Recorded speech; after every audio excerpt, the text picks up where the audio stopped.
یہ ریاست ورجینیا میں واقع دارالہجرہ اسلامک سینٹر ہے، جہاں کرونا وائرس کی عالمی وبا پھیلنے سے قبل نماز جمعہ کی ادائیگی کے لیے ہال نمازیوں سے کھچا کھچ بھر جایا کرتا تھا، لیکن سماجی فاصلے کی ہدایات پر عمل درآمد کو یقینی بنانے کے لیے دیگر پبلک مقامات کی طرح اسے بھی عوام کے لیے بند کرنا پڑا۔ مسجد غیر معینہ مدت تک کے لیے بند رہے گی، اجتماعی نمازوں اور دیگر تمام سرگرمیوں کے لیے۔ مساجد بند کرنا پڑی تو کمیونٹی سے تعلق جوڑے رکھنے کے لیے امریکہ کے اسلامی مراکز نے آن لائن پلیٹ فارمز کا سہارا لیا۔ سماجی اور مذہبی موضوعات پر ریکارڈڈ اور براہ راست مواد سوشل میڈیا پلیٹ فارم سے نشر کیا جا رہا ہے۔ ہمارے جو ریزیڈنٹ اسکالر ہیں شیخ شاکر، ان کا ورچوئل خطبہ جو ہم نے لائیو ٹیلی کاسٹ کیا، اور تقریباً 1000 سے زیادہ لوگوں نے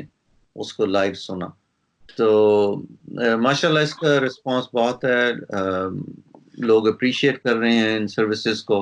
کرونا وائرس سے بچاؤ کے احکامات پر عمل درآمد کی وجہ سے ان اسلامی مراکز کی طرف سے فراہم کی جانے والی کئی سروسز میں بھی تبدیلی آئی ہے۔ لوگ درخواست کرتے ہیں کہ جی انہیں گروسری کی ضرورت ہے، پیکیجز بناتے ہیں، جس کی بھی ریکویسٹ آتی ہے، گلوز پہن کے، ماسک پہن کے ان کے ڈور پہ ڈراپ کرتے ہیں، پھر وہاں سے ہم انہیں کال کرتے ہیں کہ جی کھانا گروسری ڈیلیور ہو گئی ہے، آپ جا کے اپنے ڈور سے پک اپ کر لیں اس کو۔ ہمارے جو امام ہیں، امام محمد ماجد ارم سینٹر کی، ان کی طرف سے یہ ہمیں ہدایت موصول ہوئی ہے کہ بھئی اگر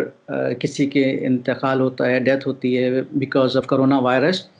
تو وہ جس طرح بھی باڈی بیگ میں ہاسپٹل ریلیز کرے گے باڈی کو، سیل بیگ میں جو کر رہے ہیں وہ آج کل، وہ فینل ہوم جائے گا، فینل ہوم میں کوئی غسل کوئی کچھ نہیں ہوگا، باڈی اسی طرح رہے گی،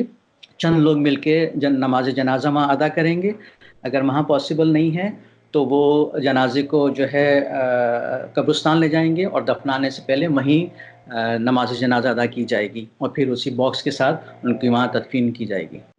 کووڈ-19 کے اثرات ختم ہونے کے بعد زندگی دوبارہ نارمل کب ہوگی، فی الحال کوئی نہیں جانتا، لیکن اس نئے نارمل کے آنے تک یہ اسلامی مراکز اپنی کمیونٹی سے جڑے رہنے کے لیے جدید ٹیکنالوجی پر انحصار کر رہے ہیں۔